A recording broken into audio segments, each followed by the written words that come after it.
Hey everyone. So I've talked about film directors, actors, actresses, the simple variety of people involved with a movie and what are the best assets of those films. But one group of people that work on a movie I feel like I really do need to talk about at some point are composers. When we think of a movie and what assets make it so great, one thing that should come to mind is the score, the music. Because the music is pretty awesome with many movies. Some of the best movies out there have some of the best songs involved with them, whether it's licensed songs or songs made directly for the film. Sorry, I ate a lot recently. Anyway, and yeah, I really do think that composers deserve that attention too. So, I worked it together and I made a list of my all time favorite film composers.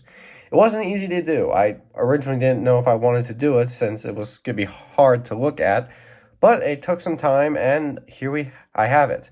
I have a list of my top 10 personal favorite film composers based on just how great they are with what movies they've composed, what their style is, what movies they work with, and just, my general enjoyment to them based on what movies they composed and, just the fun music you can get to hear with these films. So let's do this. So starting off, this is James Horner. James Horner is a very interesting composer. His music mostly consists of James Cameron films. Yeah, Horner has worked a lot with director James Cameron on composing great films like Titanic, Avatar, Aliens. But not only that, he's also collaborated with some other people, like Mel Gibson movies, for example, or even some Ron Howard stuff. His overall variety is really fun, and I think the kind of music that James Horner is best at is the kind that sort of gives that dramatic vibe, whether it's something exciting happening, something scary happening. Now, I probably am going to be saying that with a lot of directors on this list, but James Horner is the first on this list to be credited for that because I really do get an emotional feeling when I hear his music. His music really does set a nice mood to how emotional I can get or how excited I should get. So here we have Jerry Goldsmith, one of the more vintage composers on this list. Goldsmith's movies range from classics like Alien, or Chinatown, or Patton, or the original Planet of the Apes. There's not many newer films Goldsmith does. He's dead, so you can't really see any more movies with his composing. But he has done a lot of great classics, and I've seen a lot of classic movies, and the ones I have seen where he composes, there's some nice fun scores. Alien, for example, that has some great music to it. It's frightening kind of music, noted as one of the best horror movies of all time for good reasons. The music really does set the mood nicely. Or even Chinatown, for example. That movie had a great score involved with it too, because it was a murder mystery film, one of those films that kind of involved a big suspenseful moment to what we are to believe, and the best way to look at it is what kind of music Jerry Goldsmith provides to it. The Planet of the Apes movie, I don't know if the music was something I'd talk about that much, but that movie was still great too with its music aspects, so yeah, it deserves credit as well. Many of us modern audiences probably don't have much to say about him, but for someone who does take the time to watch older movies, Jerry Goldsmith is a really nice one. And here we have Elmer Bernstein. Now, this is one of the more diverse composers. By that, I mean his kind of music ranges in different ways. Whether it's something exciting like The Great Escape, something dramatic like To Kill a Mockingbird, or something that's just pure fun like Ghostbusters. Yes, this man composed most of Ghostbusters. He composed a bunch of classic films all the way from even the 50s, and then he made Ghostbusters, which I guess is fine because ghosts do have a past, and that's what Elmer Bernstein has, but it's probably not really the point. Either way, Bernstein is great with his music. The kind of music that goes in different directions, honestly. This is probably one of the best examples of diverse kind of music. One movie will have something classical, one movie will have something dramatic, other movie will have something silly and fun. And that's what Bernstein can do. I think the 80s was the time when Elmer Bernstein was doing a lot of comedies, because I remember he also did Trading Places, which was a comedy, so maybe during that time he still wanted to compose, but he thought comedy was a fun thing to look at, so that's what he did.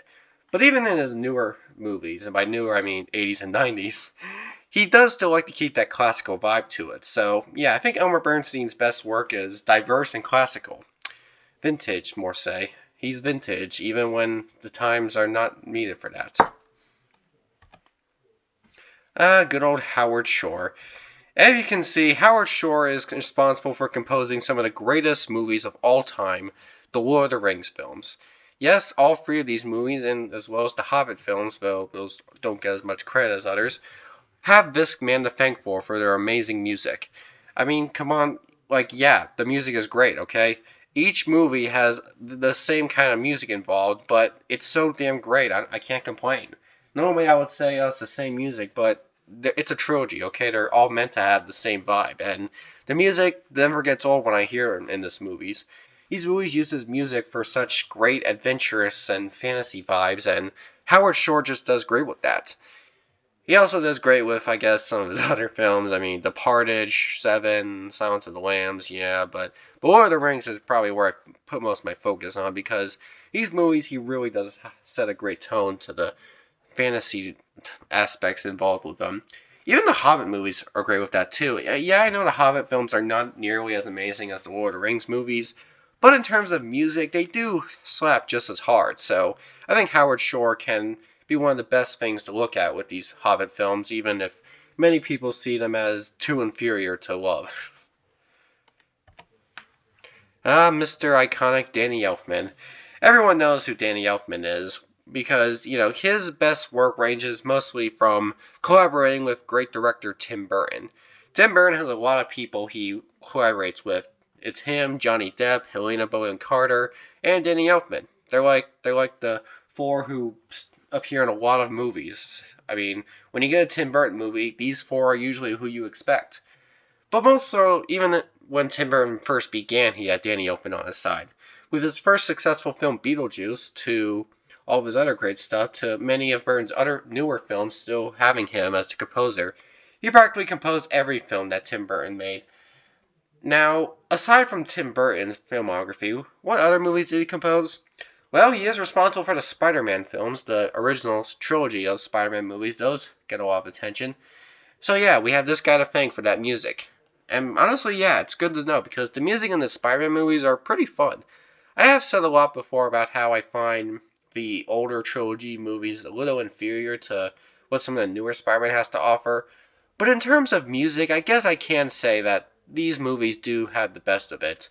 The music in the original Spider-Man trilogy is the best in all due respect, so I think Danny Elfman deserves credit for always keeping these Spider-Man movies remaining the best in terms of music. But yeah, when I think of Danny Elfman, I mostly just go to what Tim Burton stuff he puts together. But there are a lot of great Tim Burton movies out there with great music, so that's not a bad thing. Thomas Newman. Thomas Newman is another one of those composers that goes for a bit of a diverse crowd. However, even though he does work on very different kind of movies, all of them do have one thing in common that his composing can work great with. They're very emotional. Now, again, I know I said there's going to be a lot of talking about that with this list, but I mean, yeah, when you have music that can be emotional, then that's how you know you're a pretty great composer. And Thomas Newman definitely pulls it off. He's responsible for composing what is arguably the greatest movie of all time, The Shawshank Redemption, as well as, of course, composing other things. He did a little bit for Pixar even. Films like WALL-E or Finding Nemo he was able to compose, and it's good to see because, yeah, those movies were pretty emotional too. They had their nice share of sad moments. And he's also collaborated with director Sam Mendes. Now, I haven't seen so many Sam Mendes movies. I've seen American Beauty, Road to Perdition, Skyfall, and 1917. And that's about it. I think didn't he also direct the other James Bond film? I'll have to look that up again. But still, yeah, those are the Sam Mendes movies I've seen. They're all composed by Thomas Newman, so yeah, he's a Sam Mendes regular. But aside from that, he's also, of course, worked with all other people. Like, he's been able to compose for Shawshank Redemption, which is such a fantastic movie, so everything about it was great, including the music. As well as also composing Green Mile, another Stephen King adaptation that was great. Well, I didn't think it was as great, but it still was good, and the music was nice too. Get a nice emotion with these songs.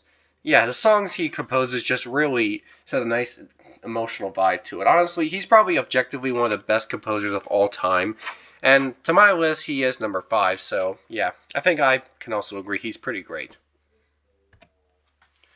And speaking of Pixar, here we have one of Pixar's regulars in music, Michael Giacchino.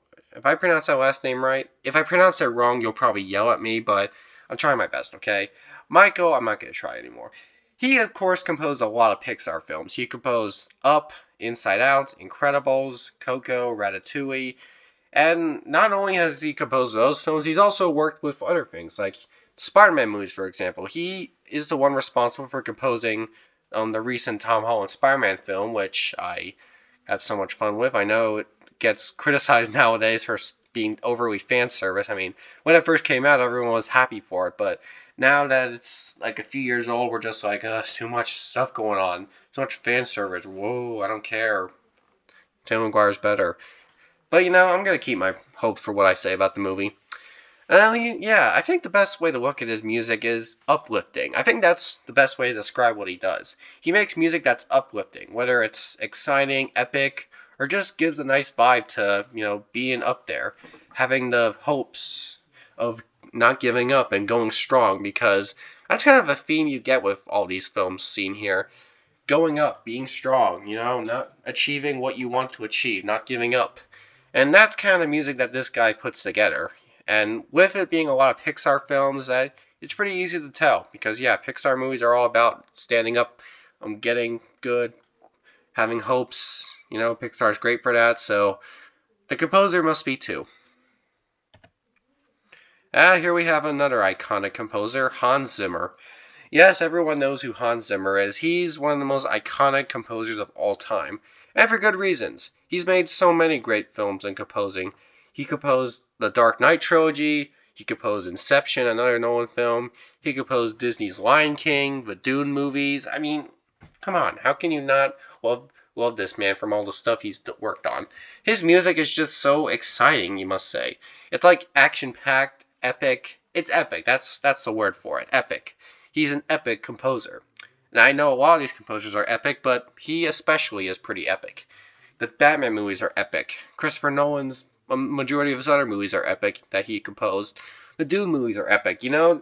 All of the movies he composed, they can be epic. So, yeah, the music he creates is just exciting and fun. It's epic.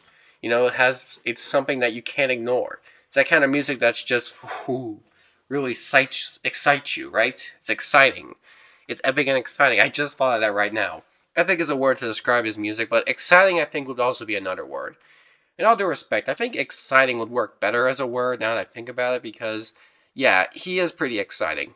Okay, every time I hear his music, it's just, I'm excited. So yeah, when you think of a composer that gives you lots of excitement from what you're about to see, Hans Zimmer is probably the man you're thinking of. But why is he only number 3? Shouldn't I put him at like number 2 or so, or even number 1? I don't know. What's up with that? Well, another director, not director, composer, I got mixed up for a second, I think does set a vibe a little better. That being Alan Silvestri.